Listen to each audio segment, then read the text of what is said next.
E aí, meu amigo e minha amiga concurseira, tudo bem? Pessoal, vamos continuar aqui trabalhando a administração pública na temática do direito constitucional, certo? No bloco anterior, nós vimos a parte introdutória, vimos os princípios explícitos. Nesse bloco, vamos trabalhar os princípios implícitos e algumas observações a mais sobre esse tópico, ok? Então, antes de começar, pedir aquele favorzinho para vocês, ó, curta, inscreva-se, compartilha, dá essa força aqui para o nosso canal, para a gente continuar ofertando vídeo e aulas gratuitas para que você possa ser aprovado no seu tão sonhado concurso público, ok? E também, pessoal, nos acompanhe nas nossas redes sociais, Facebook, Instagram, Twitter, o nosso canal, todos eles com a nomenclatura Ianes Gentil, ok? Então, pessoal, sem mais delongas, vamos aqui à nossa aula de Direito Constitucional. Professor Ianes Gentil aqui na área, seu professor de Direito Constitucional aqui do nosso canal. Então, vamos continuar trabalhando o tema administração pública, tá? Lembrando, pessoal, que isso aqui é com foco na Constituição. Temos a administração pública no direito administrativo, que ela é mais ampla e ela tem bem mais conteúdo. Aqui ela é mais restrita, tem um pouquinho menos de conteúdo, mas também abrange a parte do direito administrativo, certo? Então vamos aqui falar hoje dos princípios constitucionais implícitos. Lembrando que no bloco anterior nós vimos os princípios constitucionais explícitos, né? Que é o LIMP, legalidade, impessoalidade, moralidade, publicidade e eficiência. Nos princípios constitucionais implícitos, nós veremos a supremacia do interesse público sobre o privado, indisponibilidade do interesse público, razoabilidade e proporcionalidade, continuidade dos serviços públicos e a autotutela, certo? Pessoal, lembrando, os princípios explícitos são aqueles que estão escritos na Constituição. Os princípios implícitos não estão escritos, assim, não necessariamente nesses termos na Constituição, mas alguns conceitos remetem a esses princípios, tá? Então vamos lá, vamos aqui falar do primeiro princípio, que no caso é vamos ver aqui, supremacia do interesse público sobre o privado. Olha como é simples, ó. Quando o interesse da coletividade sempre vai ser superior ao interesse particular, decorre do poder de império, ou seja, uma relação vertical entre a administração pública e o administrado. Turma, olha só como é simples. Sempre o interesse da coletividade está acima do interesse individual. Imagine o seguinte exemplo. Tem uma pessoa que tem um terreno enorme, né, muito bem localizado, e o Estado fala assim, cara, eu preciso de um terreno grande como esse para construir um hospital que vai beneficiar toda a coletividade. A pessoa que é dona desse terreno fala, não vou vender porque não me interessa. Pessoal, não tem isso. Se vai ser um bem maior para a coletividade, então o interesse público está acima do interesse privado. Ah, mas o terreno é meu, ele está legalizado e eu não quero vender. Você vai vender, porque o interesse público está acima. Ah, mas está na minha família há gerações, não tem preço. Tem valor de mercado, não tem essa de valor sentimental. O que vale é o valor de mercado, tá bom? Então, sempre o interesse da coletividade vai estar acima do interesse individual, tá? Então, pessoal, perceba que no exemplo dei para vocês que o Estado, ele praticamente comprou, né? Comprou à força, mas foi comprado, não foi tomado. O Estado paga antes para depois pegar o terreno. E nesse caso a gente viu um exemplo bem claro do poder de império. E isso, pessoal, é uma relação vertical. Ó, o Estado acima e o particular abaixo. Relação vertical. Essa é a supremacia do interesse público sobre o privado. Tá bom? Beleza. Vamos aqui agora o nosso próximo princípio, que é a indisponibilidade do interesse público. Olha como é simples. A administração pública é uma mera gestora da coisa pública, ou seja, não é dona. E também não pode renunciar às suas atribuições, também chamado de poder-dever. Pessoal, é o seguinte, eu gosto de dar como exemplo o seguinte, cuidado com os concursos que vocês vão fazer. Tenham em mente que vocês têm que fazer concurso para uma área que você é vocacionado. Se você fizer concurso só pelo dinheiro, você pode acabar se ferrando, é sério. Por exemplo, eu não faço concurso para fiscal, Ianes Gentil, não faço para fiscal, porque não é minha praia. Eu sou mais da área da tecnologia ou das carreiras policiais, esse é o meu foco principal. Então tem concurso que eu não faço, por quê? Porque eu não vou ser um bom servidor e também não me identifico na área. Então, se tem uma atribuição no meu cargo que eu sou obrigado a fazer, eu vou ter que fazer, tá? Ou seja, o interesse público é indisponível, eu sou obrigado a fazer, o nome disso é poder-dever. Um outro exemplo também que eu posso usar é o seguinte, um prefeito, um político, né? Um prefeito foi eleito E ele, pessoal, ele não é dono de nada, ele apenas administra a prefeitura, ele apenas administra o município. Tanto quando ele sair, outra pessoa vai entrar e essa pessoa vai fazer a mesma função. Então, o administrador público, ele é um mero gestor da coisa pública, tá? E não tem essa de, eu sou o prefeito, faço o que eu quero e isso aqui eu não vou fazer, determinado trabalho não vou fazer. Vai fazer sim, o nome disso é poder dever, tá bom? Beleza. Próximo princípio, razoabilidade e proporcionalidade. Pessoal, também é chamado o nome disso de necessidade e adequação. Decorre do exercício da atividade do próprio Estado. É uma limitação dos atos discricionários, é uma adequação da força utilizada em uma falta cometida. É o seguinte, vamos pegar um exemplo aqui de um fiscal. Fiscal, ao encontrar mercadoria estragada, você deve, não é pode, você deve, ele tem que fazer. 1. Multar. 2. Ou destruir a mercadoria ou fechar o estabelecimento. Eu dei alternativas para ele? Dei. Ele pode, ele deve multar ou destruir a mercadoria ou fechar o estabelecimento. Se eu dei opções para eles, isso é um ato vinculado ou um ato discricionário? Discricionário. Então, se ele fizer menos do que a lei manda, abuso. Se ele fizer mais do que a lei manda, abuso também. Então, a razoabilidade e proporcionalidade é para ele dar um limite aos atos discricionários. Então, por exemplo, imagine o seguinte, o fiscal encontrou um danoninho estragado. Pela lógica, é aquela coisa, quanto menor a falta, menor a penalidade. Quanto maior a falta, maior a penalidade. Se ele encontra um danoninho estragado, ele pode simplesmente só multar ou destruir a mercadoria. Isso é o normal, qualquer pessoa faria. Agora, se ele encontrar uma tonelada de carne estragada, ele pode aplicar as 3 penalidades de uma vez. Então, a força versus a falta. Então, quanto menor a penalidade, quanto menor a falta, menor a penalidade. Quanto maior a falta, maior a penalidade. Isso é razoabilidade proporcional. É só lembrar o seguinte, pessoal. A punição ela tem que ser razoável e a punição também tem que ser proporcional, tá? E isso é a limitação dos atos discricionários. Professor, por que não limita os atos vinculados? Porque ato vinculado não tem poder de escolha, ele tem que aplicar exatamente como está na lei. Ele não vai optar por uma coisa menor ou uma coisa maior, tem que ser do jeito que está lá. Por isso que a razoabilidade e proporcionalidade limita os atos discricionários, porque eles te dão uma certa margem de escolha, tá bom? Cuidado com isso aqui. Próximo princípio, pessoal, nós temos aqui a continuidade dos serviços públicos, tá? Pessoal, eu gosto de falar que isso aqui é o seguinte, o show não pode parar, tá? Lembra disso aqui, a continuidade do serviço público quer dizer que o show não pode parar. Olha o que fala. As atividades dos serviços públicos, em regra, não podem sofrer interrupções, salvo quando for para a realização de reparos e que precisam ser avisados de forma prévia. Por exemplo, vamos pegar aqui um serviço público essencial que não pode parar. Água. O melhor exemplo para usar é água. Pessoal, pode haver corte de água para toda a cidade, assim, sem aviso prévio, sem nada? É lógico que não, isso é ilegal, tá? Mas, se a companhia de água falar assim, olha, nós vamos ter que cortar água por um dia ou 2, ou por meio dia, um prazo determinado, para fazer manutenção para a água voltar. Nesse caso, pode? Pode, porque assim, pessoal, a regra é que o serviço não pode sofrer interrupção, salvo quando for para a realização de reparos e que precisam ser avisados de forma prévia, tá bom? Então tem que ser avisado antes. Por exemplo, aqui na minha cidade é muito comum, se vai haver alguma manutenção na rede elétrica, passa o carro de som avisando que tal dia e tal hora vai ter manutenção na rede elétrica e tal setor vai ficar tantas horas sem energia, ou seja, vai ser cortado, mas é avisado, tá bom? Vamos lá. E o serviço público também precisa ser prestado de forma adequada. Pessoal, adequada e contínua, para falar a verdade. Professor, na minha casa tem água, só que a água fica pingando. Isso aí não é um serviço adequado. Professor, tem água um dia sim, um dia não. Não é um serviço adequado. Então, o serviço, além de ser prestado, tem que ser de forma adequada. Não pode ser feito de qualquer jeito só para dizer que está sendo feito o serviço, certo?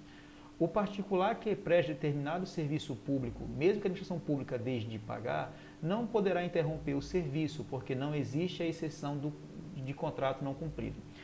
Imagine que uma empresa ela foi contratada para a prefeitura, por exemplo, para fazer recolhimento do lixo. E vamos supor, daqui a uns 2 ou 3 meses, a prefeitura nunca pagou a empresa. essa empresa que assinou o contrato para fazer o serviço, ela vai poder parar o serviço? Em regra, não, ela vai continuar trabalhando. Ela só pode parar o serviço dela se ela entrar na justiça e tiver uma sentença judicial transitada em julgado.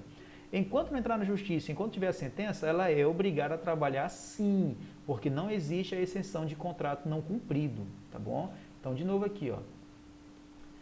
O particular que presta determinado serviço público, mesmo que a administração pública deixe de pagar, não poderá interromper o serviço porque não existe a exceção de contrato não cumprido. Nesse caso, somente por sentença judicial transitada em julgado é que o particular poderá interromper o serviço prestado. Então, ao prestar serviço de administração pública, o serviço público no caso, o particular só pode parar se houver sentença judicial transitada em julgado, mesmo que ele não seja pago, ele só pode parar se houver sentença judicial transitada em julgado. Simples assim, pessoal, tá bom? Vamos lá. Autotutela. Pessoal, isso aqui é a capacidade da administração pública de rever os seus próprios atos, ou seja, ela vai analisar a besteira que ela fez, certo? Olha isso aqui, ó. É quando a administração pública pode rever seus próprios atos, tanto de ofício quanto por requerimento. Então é o seguinte, imagine que a administração pública emitiu algum ofício, alguma coisa, e ela fala assim, ixi, fiz errado, eu vou ter que corrigir. Ou ela não está revendo os seus atos? Pois é. Então, se ela mesma reviu a besteira que fez e tentou corrigir, isso ela fez de ofício. Agora, se ela fez e não percebeu que fez besteira e uma outra pessoa, um particular, mostrou para ela e pediu que ela mudasse, aí isso é requerimento, tá bom? Então, a administração pública ela pode rever seus próprios atos por conta própria, ou seja, de ofício, ou se outra pessoa pedir, que no caso é o requerimento, tá bom? Beleza. E olha só, pessoal, essa revisão ela pode anular quando o ato foi ilegal ou revogar por conveniência e oportunidade. É tipo assim, pessoal, se a prefeitura, a administração pública fez um ato ilegal, ele vai ser anulado. Se o ato foi legal ou conveniente e oportuno, ele vai ser revogado. É por isso que não pode anular ato legal e não pode revogar ato ilegal, tá bom? Então, cuidado. Anulação é para ato ilegal. Revogação é por conveniência e oportunidade, ou seja, para ato legal. Professor, eu quero um exemplo, certo? Imagina a prefeitura falou o seguinte agora, olha, os servidores públicos agora vão trabalhar 20 horas por dia. Epa, 20 horas por dia está demais. Isso é um ato legal ou ilegal? Totalmente ilegal. Então, essa decisão vai ser anulada ou revogada? Se o ato é ilegal, anulado. Outro exemplo, a prefeitura falou o seguinte agora, olha, agora o expediente da prefeitura vai ser de meio-dia às 6. Só que o fluxo de gente na prefeitura é maior durante o dia, ou seja, de 8 a meio-dia, e meio-dia às 6 atrapalha muito. Então, se começou a atrapalhar, começou a se tornar algo inconveniente e inoportuno, mas o ato foi legal, mas mesmo assim está atrapalhando muito. Então, ele vai ser o quê? Revogado ou anulado? Como o ato foi legal, ele vai ser revogado, tá bom? Porque se tornou algo inconveniente e inoportuno. Então, nesse caso, a gente vai revogar por conveniência e oportunidade. Então, cuidado. Anulação é para ato ilegal e revogação é para ato legal, com base na conveniência e oportunidade. Beleza. E, pessoal, outra coisa. Direitos adquiridos é somente quando houver conveniência e oportunidade. Não existem direitos adquiridos para ato ilegal, tá bom? Direitos adquiridos é só para atos legais, ou seja, a revogação respeita direitos adquiridos. Não existe direitos adquiridos para anulação, cuidado. E nos dois casos, a apreciação judicial, ou seja, tanto faz na anulação ou na revogação, tem que ter a apreciação judicial, ou seja, vamos ver se está correndo de acordo com as normas legais. Isso é a apreciação judicial que cabe nos dois casos, tá bom? Beleza? Pessoal, outra coisa também. A anulação, ela pode ser feita tanto pela própria administração pública ou pela justiça, tá? Então, digamos que aconteceu um ato ilegal, a própria administração pública fala assim, foi mal, vacilei, vou anular. Ou então ela fez um ato ilegal e tacou o dane-se, só que outra pessoa entrou na justiça. A justiça pode anular? Pode, sem nenhum problema. Agora, a revogação, somente a própria administração pública pode revogar o próprio ato.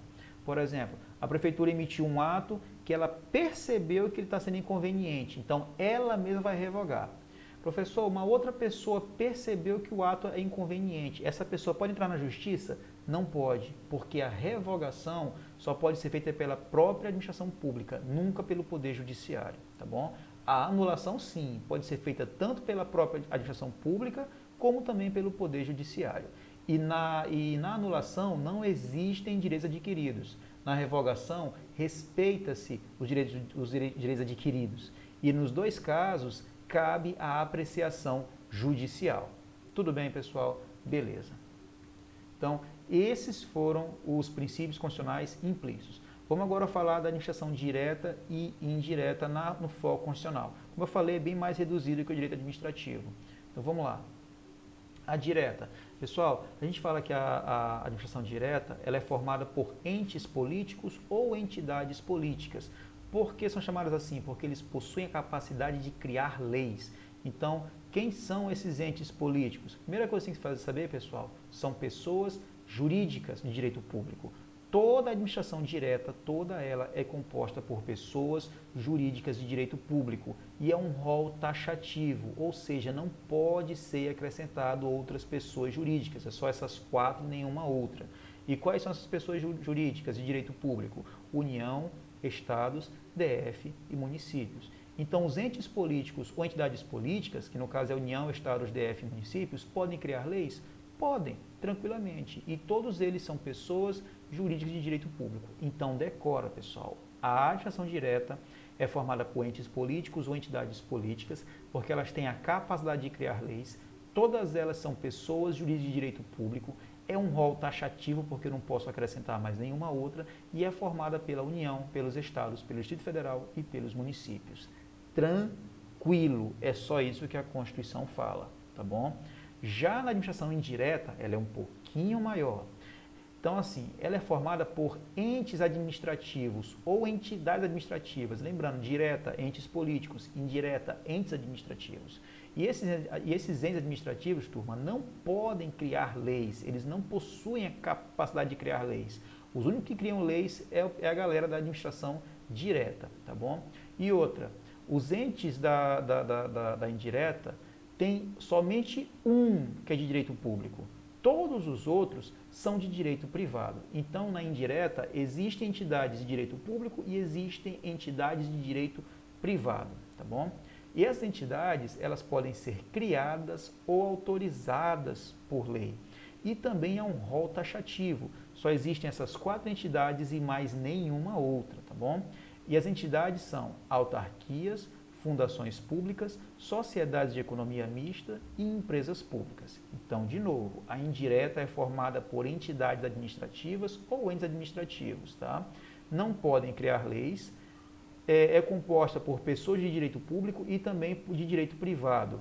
É um rol taxativo, porque só pode ser acrescentada só pode ter essas 4, mas nenhuma outra. Elas podem ser criadas ou autorizadas por lei e é composta pelas autarquias, fundações públicas, sociedades de economia mista e empresas públicas. E essas entidades, olha só, pessoal, vamos saber aqui quem é criada, quem é autorizada, quem é direito público, quem é direito privado. Vamos ver aqui agora, tá bom? Ó, as autarquias, turma, ela é a única que é criada por lei, tá? Todas as outras são autorizadas. Então, a autarquia é a única que é criada por lei. Tá? E ela também é a única que é pessoa jurídica de direito público, tá bom? Então, de novo, as autarquias ela é a única que é criada por lei e ela é a única que é pessoa jurídica de direito público. Turma, todas as outras, as fundações públicas, sociedade de economia mista e empresas públicas, essas 3 são autorizadas por lei e elas precisam de registro e todas elas são pessoas jurídicas de direito privado. Então percebam que a autarquia é a mais diferentona, tá? A autarquia é a única que é criada por lei ordinária e ela é uma pessoa jurídica de direito público. A fundação pública, sociedade de economia mista e empresas públicas, elas são autorizadas por lei, tem que ter o registro em junta comercial, tranquilo, e todas elas são pessoas jurídicas de direito privado. Cuidado, a única direito público é a autarquia. Cuidado com isso, pessoal, sério mesmo, tá? Temos aqui uma observação. Fundações públicas de direito público são espécies de autarquia, ou seja, são autarquias fundacionais. Pessoal, olha só, cuidado com fundações públicas, tá? Se a banca falar fundações públicas somente, ele está falando dessa aqui de direito privado. Agora, se a banca for bem clara e falar fundação pública de direito público, turma, desculpa, toda fundação pública de direito público, ela é uma espécie de autarquia. Ela é uma autarquia. Professor, agora não entendi. Peraí, é fundação pública ou autarquia? Calma. Se a banca falar só fundação pública, ela está falando dessa aqui de direito privado. Agora, se a banca for clara e falar fundação pública de direito público, uma fundação pública de direito público e não de direito privado, ela é uma espécie de autarquia, tá? Ela é chamada de autarquia fundacional. Professor, quer dizer que existem duas fundações públicas? Exatamente, uma de direito público, uma de direito privado. Se for de direito público, essa fundação pública é autarquia. Se for de direito privado, ela é uma fundação pública convencional, tá bom?